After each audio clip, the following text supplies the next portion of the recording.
Bienvenue dans ces journaux, mesdames et messieurs, bonsoir et tout de suite prenons les sommaires. Béniville pourra facilement être relié à Manguina à une distance de 32 km. Les travaux de la réhabilitation de cette route nationale numéro 44 ont été lancés samedi 6 novembre par le gouverneur militaire du Nord Kivu, le lieutenant-général Constant Dima Komba.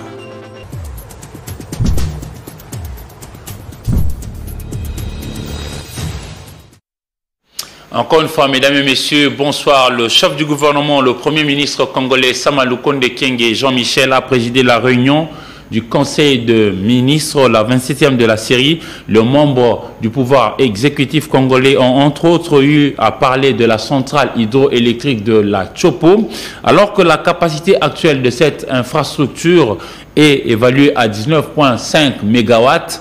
La demande, elle, est de 50 MW sur place. Suivant entre autres l'extrait de ces comptes rendus.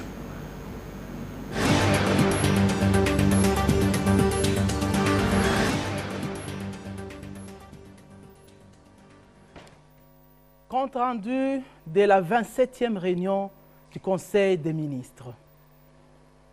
Son Excellence, Monsieur le Premier ministre, chef du gouvernement, Monsieur Jean-Michel Sama Lukonde Kyenge, a présidé la 27e réunion du Conseil des ministres du gouvernement de la République ce vendredi 5 novembre 2021 par visioconférence. 5 points étaient inscrits à l'ordre du jour, à savoir communication de son Excellence, Monsieur le Premier ministre, chef du gouvernement, point d'information, approbation d'un relevé des décisions du Conseil des ministres, examen et adoption des dossiers, examen et adoption des textes. De la situation de la centrale hydroélectrique de la Chopo. Partant de l'aperçu historique et de l'état technique de la centrale hydroélectrique de la Chopo, le ministre des Ressources hydrauliques et électricité a indiqué au Conseil que le besoin en énergie est de 50 MW. La centrale en électricité elle-même ne produit actuellement que 2 MW, alors que la puissance maximale installée de cette infrastructure n'est que de 19,65 MW.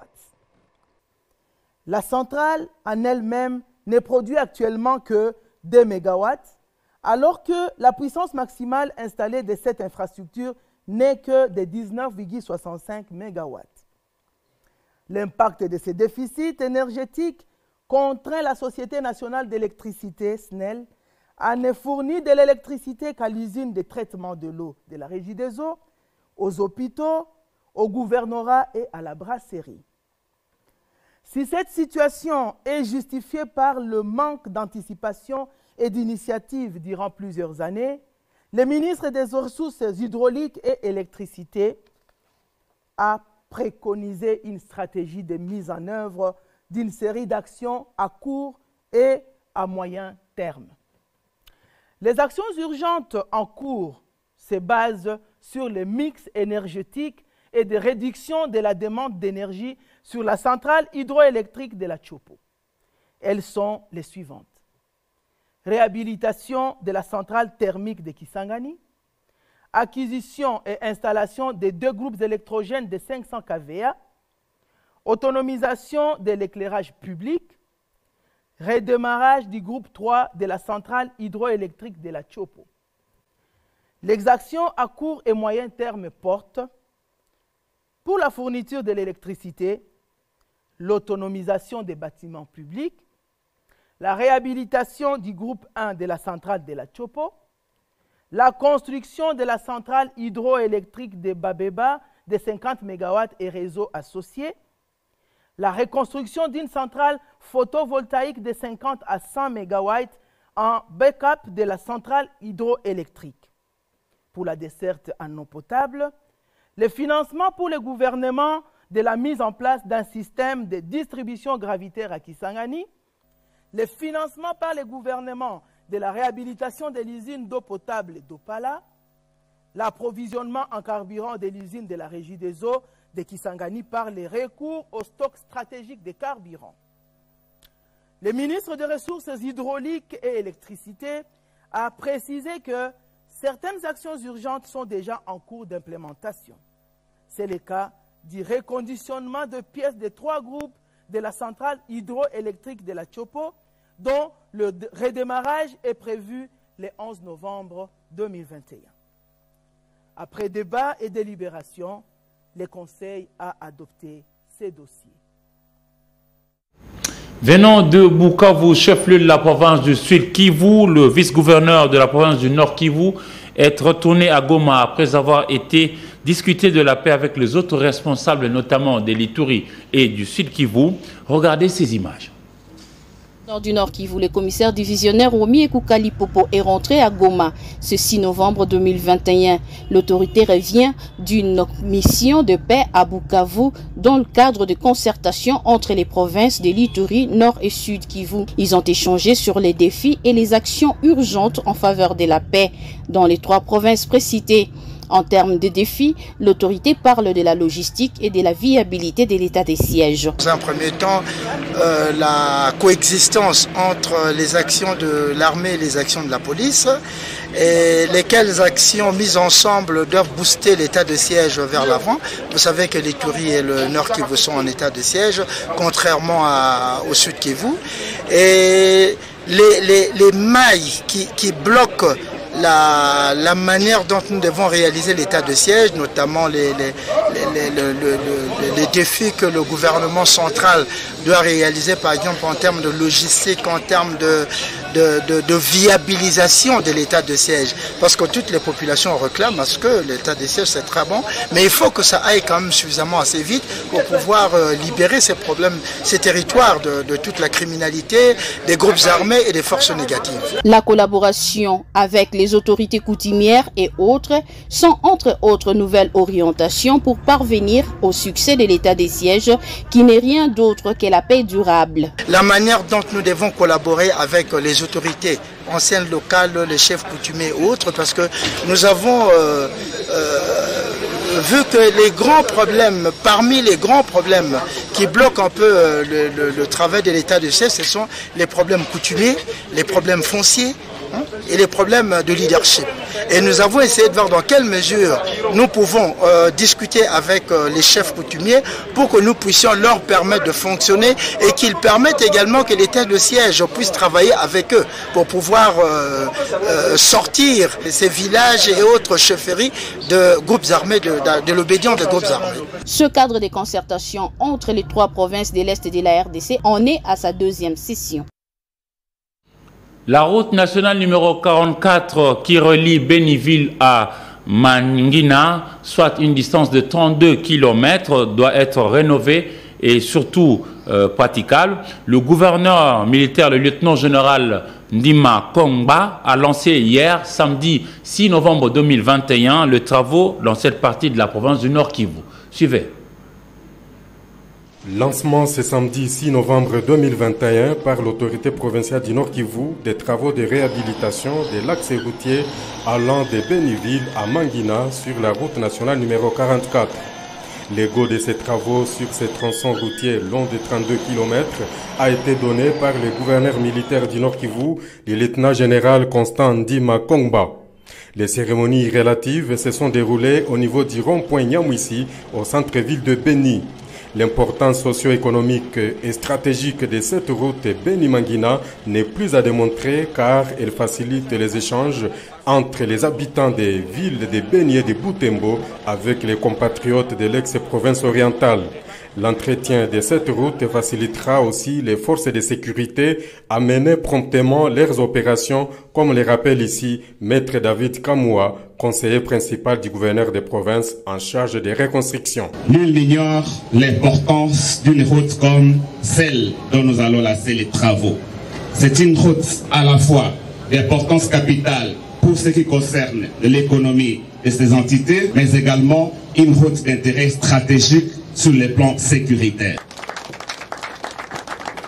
Signalons que les travaux à exécuter sur ces tronçons Beni-Mangina par la société de services Viumbira SSV en sigle consisteront au rechargement, reprofilage ou nivellement au compactage de 6 mois. À cette occasion, le gouverneur Constant Dima a réitéré sa détermination à remplir ses devoirs de reconstruction aux côtés de la grande mission lui confiée, celle de traquer les ennemis de la paix. Voyez cette route, le conseiller en matière des infrastructures l'a dit, c'est une route d'intérêt capital pour nous. Donc le trafic sur cette route, donc d'ici Beni-Mangina, et aussi ça peut nous faciliter aussi nous comme armée, forces armées de la République démocratique du Congo, pour le besoin stratégique des opérations. Signalons que juste après le lancement des travaux, le conseiller principal en charge des reconstructions, David Kamoua, a procédé à la visite de ces tronçons jusqu'à la limite du Nord Kivu et de l'Ituri. Et parlons de ce qui se passe au niveau de l'étranger, c'est-à-dire en dehors de frontières nationales RD congolaises. Parlons de ce qui se passe au niveau de Nicaragua où l'on parle de la présidentielle. Et encore une fois, le nom de Daniel Ortega est mis en relief pendant qu'au niveau de l'Irak, le premier ministre irakien a vu sa maison être bombardée. Heureusement pour lui, il s'en est bien sorti. Regardez. Contre son domicile, le premier ministre irakien apparaît à la télévision. À mon peuple partout en Irak, à tous ceux qui se sont inquiétés ce soir. Ma résidence a été la cible d'une lâche attaque. Mais Dieu merci, je suis en bonne santé. Les attaques lâches à la roquette et au drone ne construisent ni patrie ni avenir. La résidence du Premier ministre irakien a été visée par un drone piégé cette nuit. C'est la première fois que le domicile de Mustafa Al-Kazimi, un indépendant, ancien chef des renseignements et soutenu par les États-Unis, est visé par une attaque. Celle-ci n'a pas été revendiquée, mais elle intervient dans un contexte de tension en Irak. Ce samedi à Najaf, dans le sud du pays, ces hommes portent les cercueils de manifestants morts à Bagdad. Ils défilaient parmi les partisans de la branche politique des Hashd al-Shab, une coalition de milices paramilitaires pro-iraniennes qui a vu ses résultats fondre lors des élections législatives du 10 octobre. Les Hashd al-Shab ont lancé plusieurs sit-ins dans la capitale irakienne pour dénoncer le résultat de ces élections qu'ils jugent frauduleuses. Vendredi, le leader de l'une des plus grandes milices de la coalition a fait cette mise en garde prémonitoire contre une tentative des renseignements irakiens d'attribuer au Hashd al-Shab un bombardement sur la zone verte de Bagdad, le quartier ultra sécurisé où se trouve le domicile du Premier ministre irakien. Daniel Ortega est adolescent lorsqu'il prend les armes pour la première fois. Nous sommes dans les années 70. Il rejoint les rangs du Front sandiniste de libération nationale, un mouvement de gauche qui lutte contre le dictateur au pouvoir, Anastasio Somoza. Après des années de combat, en 1979, les révolutionnaires font tomber la dictature. Ortega participe au gouvernement de transition. 5 ans plus tard, il est élu président. Malgré de nombreuses politiques sociales, l'amélioration de la liberté de la presse ou encore l'abolition de la peine de mort, une contre-révolution est lancée dans le pays, soutenue par les États-Unis. Le Nicaragua sombre dans la guerre civile, les pénuries se multiplient, l'inflation explose. En 1990, Ortega est finalement battu dans les urnes face à Violeta Chamorro. 10 ans plus tard, il troque ses vêtements militaires contre des chemises blanches et ses slogans marxistes se transforment en un agenda économique libéral. Il obtient un deuxième mandat en 2007, marqué par une forte croissance économique et de nombreux investissements étrangers. Vamos a continuar haciendo de Nicaragua un modelo de solidaridad. Ortega s'accroche au pouvoir inlassablement.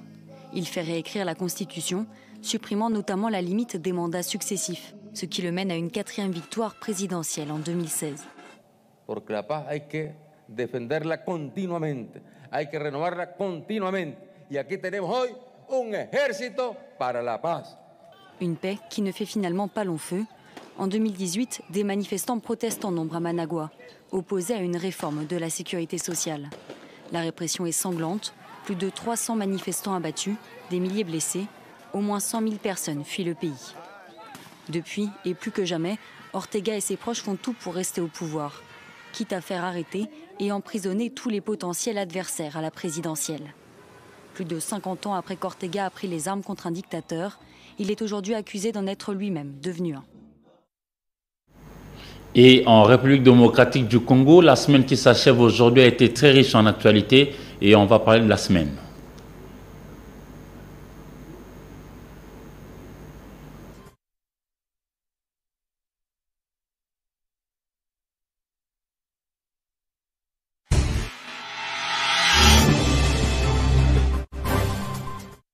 Et ce journal connaîtra l'intervention de l'un des cadres de AVC, entendez, Autre Vision du Congo, en la personne de Cédric Moudiantou, à qui je dis bonsoir. Bonsoir. Avant de poursuivre avec toi par rapport à l'actualité, prenons d'abord le retour de la tournée, retour à Kinshasa, du chef de l'État, Félix-Antoine Tshisekedi Tshilombo, qui a été en Europe, aussi ailleurs, et notamment au sommet des Nations Unies sur le climat. On parle de COP26 à Glasgow, en Écosse. On va en y voir ce qu'a été son retour, parce qu'il a été triomphalement accueilli à Kinshasa. Regardez. 14h30 heure locale, que l'aéronef qui transportait le couple présidentiel et sa délégation a atterri ce jeudi 4 novembre 2021 à l'aéroport international d'Njili, à l'est de la capitale.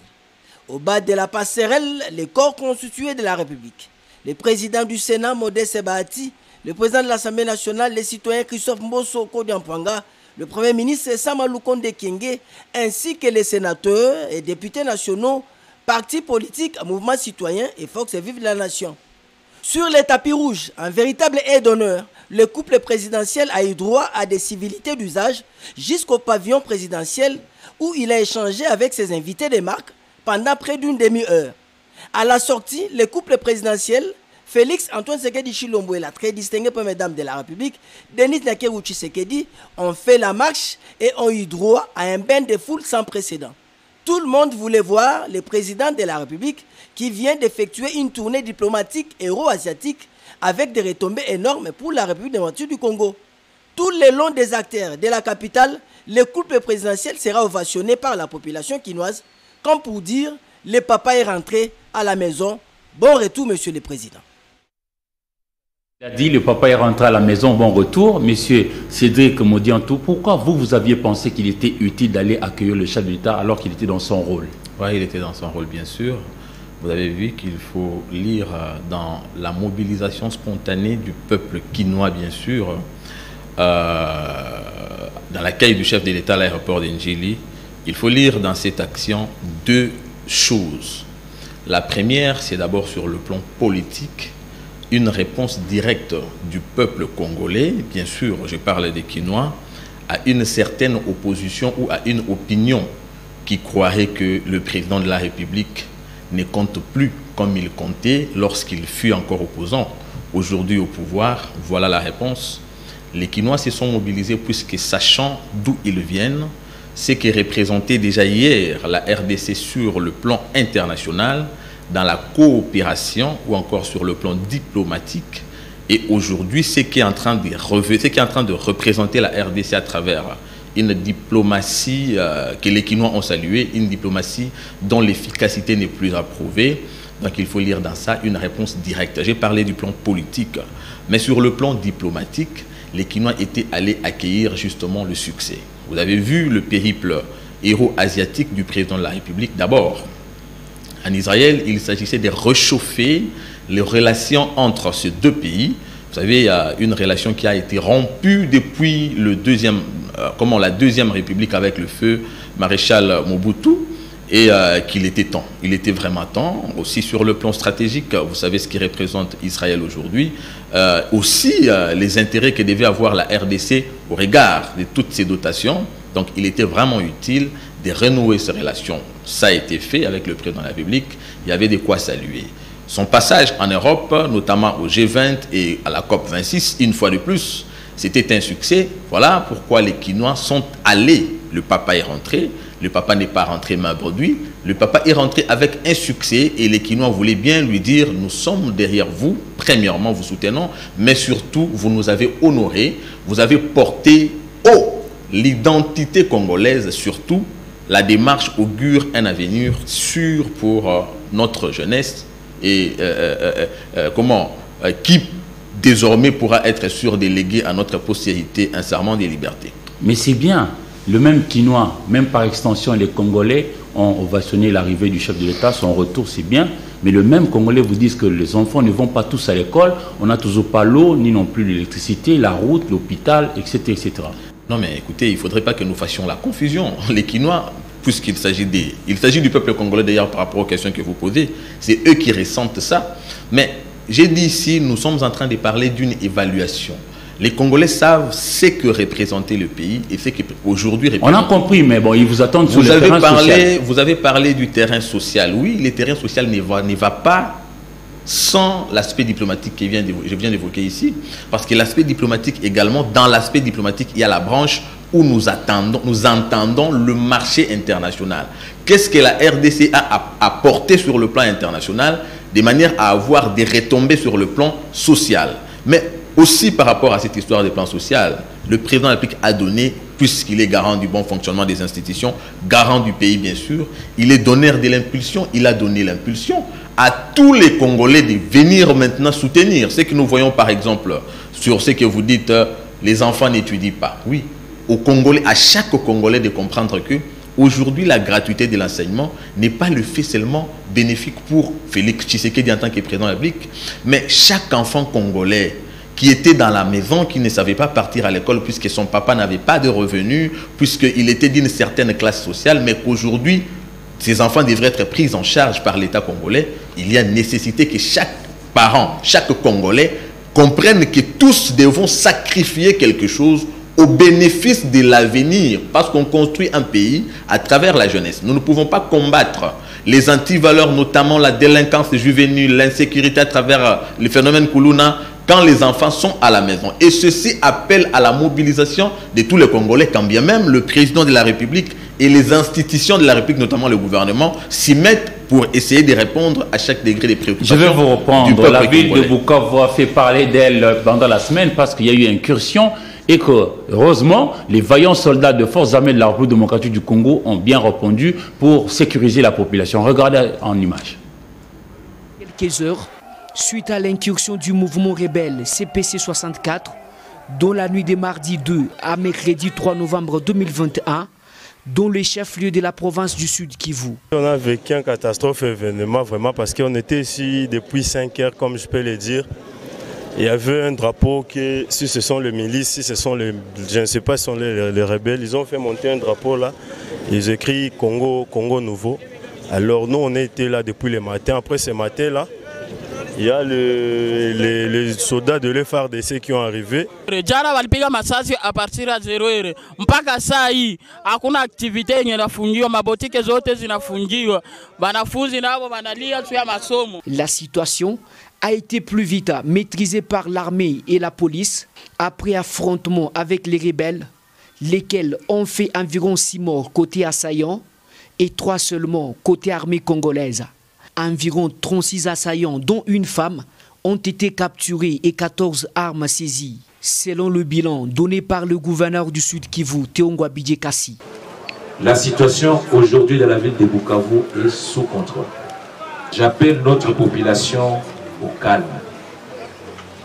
à la collaboration avec les forces de défense et de sécurité, la police, l'armée et les services de sécurité, pour dénoncer ces malfaiteurs. C'est vers midi que quelques activités ont repris après la sensibilisation du gouverneur dans certains coins de la ville de Bukavu. Marchandises de l'ex-Onatra dans le territoire de Songololo. Nous sommes dans la province du Congo central. Le ministre national des Transports, Voies de Communication et du Désenclavement, Chéribin Okende, s'est rendu sur place pour organiser les secours et ainsi répondre à la promesse faite aux agents de l'ex-Sonatra. Regardez la semaine du ministre.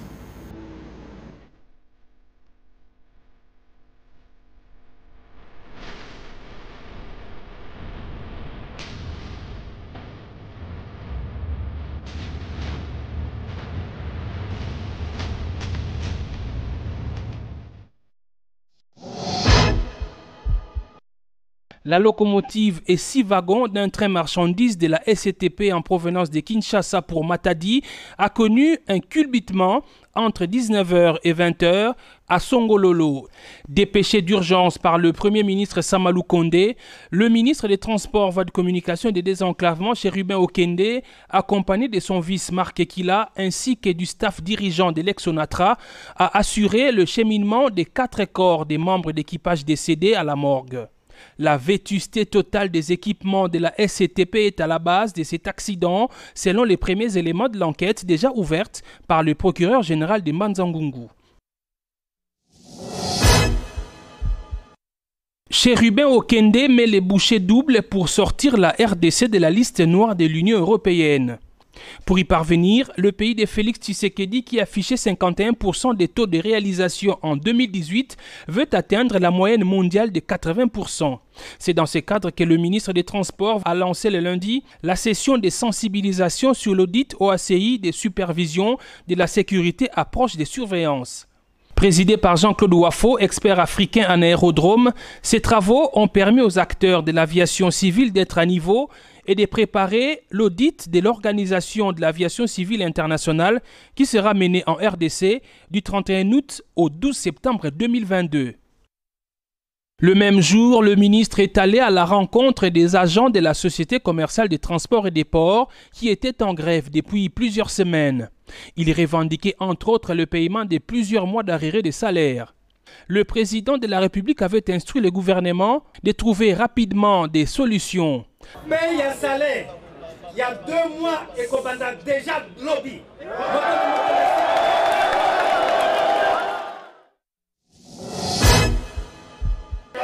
Le malaise social ayant atteint son comble à l'Agence nationale de météorologie et de télédétection par satellite, les agents ont assiégé mardi l'immeuble du gouvernement. Venu les rencontrer, le ministre des tutelles les a écoutés. Chérubin Okende a ensuite convoqué le DGAI Nestor Nyanga qui a écouté en présence du ministre les faits lui reprochés par les agents. Tout ce qu'on lui dit seulement il ne connaît rien. On a cassé le mur du centre d'analyse où on a posé un conteneur d'un individu particulier pour faire sa terrasse. Les DG ne connaissent toujours rien. La décision du ministre est attendue dans les prochaines heures. Pour bien préparer l'audit de l'OACI, le ministre des Transports, Voies de Communication et des Désenclavements est allé solliciter du président de l'Assemblée nationale, Christophe Mbosso, le vote en urgence de la proposition de loi sur l'aviation civile. Chérubin Okende veut aussi requérir les avis et l'adhésion de la représentation nationale dans l'élaboration du plan stratégique national de désenclavement du territoire national. Chose promise, chose due. Les agents de la Société commerciale des transports et des ports ont effectivement perçu 2 mois de salaire du coup. Le ministre des Transports a effectué la ronde de tous les sites où la paie est organisée.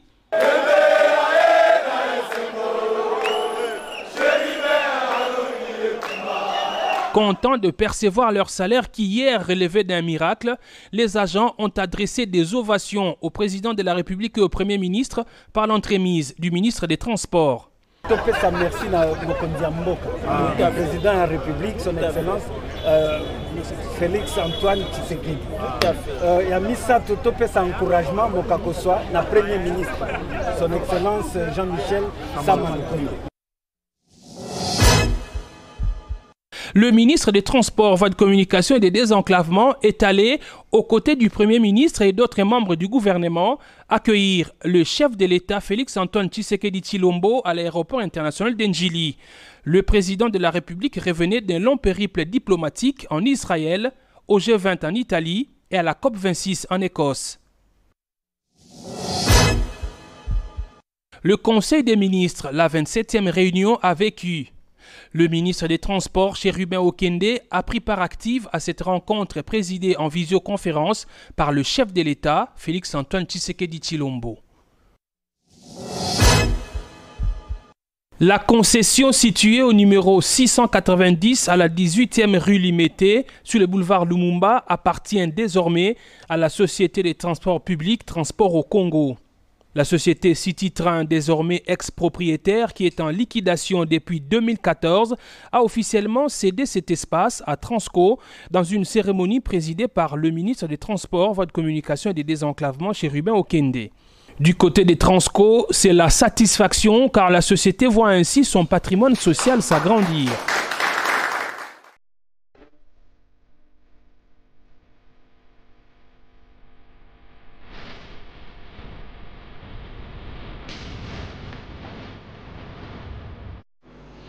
Vous savez, le chef de l'État actuel, Félix-Antoine Tshisekedi Tshilombo, porte un nom qui sonne grand dans notre pays.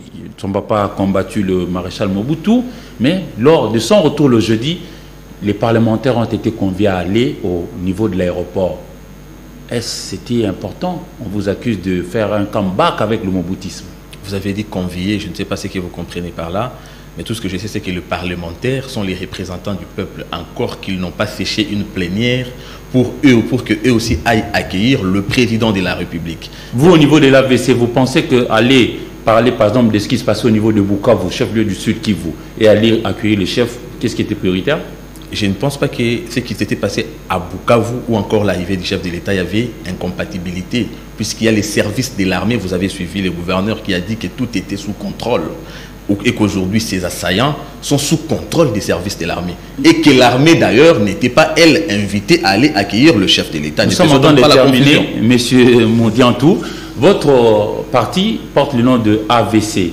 Autre vision du Congo. C'est quoi cette vision-là qui est autre? Autre vision du Congo, c'est pour nous une manière de montrer aux Congolais qu'il était temps de rompre aux procédés politiques d'hier. Alors, les procédés politiques d'hier, en quelques mots, c'est justement que nous devons voir le Congo cette fois-ci comme un patrimoine commun. Ce n'est pas comme un héritage d'une certaine classe politique qui marcherait sur la population. Et vous faites quoi pour y arriver? Pour y arriver, nous sensibilisons la population, nous leur montrons qu'ensemble nous pouvons. Les changements de la sensibilisation, vous faites quoi? Un Congo nouveau est possible et ensemble nous pouvons y arriver.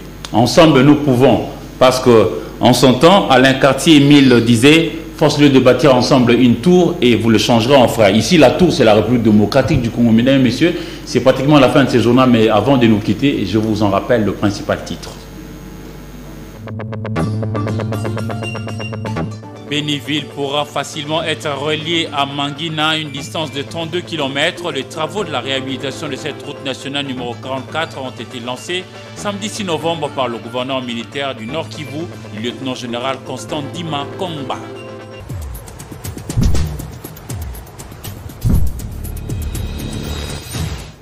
Mesdames et messieurs, c'est la fin de ce journal. Merci à vous de l'avoir suivi et surtout, au revoir.